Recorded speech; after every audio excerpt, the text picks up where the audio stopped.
अस्सलामुअलैकुम। कमालिया के नवाही गांव मौजू मिंबड़ा में जानवरों के बाड़ा की छत तेज बारिश की वजह से गिर गई। एक औरत जिसका नाम रहमत बीबी जोजा बाग अली जो कि छत गिरने से जख्मी हो गई।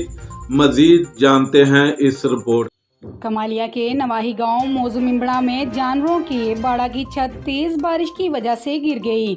एक औरत जिसका नाम रहमत बीबी जोजा बाग अली उम्र 70 साल जख्मी हुई, जिसको लवाहकीन ने अपनी मदद आप के तहत अस्पताल शिफ्ट कर दिया।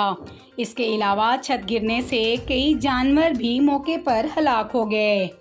मज़ीद ऐसी खबरों से बाखबर रहने के लिए देखते रहिएगा चैनल 1/1 न्यूज़ HD।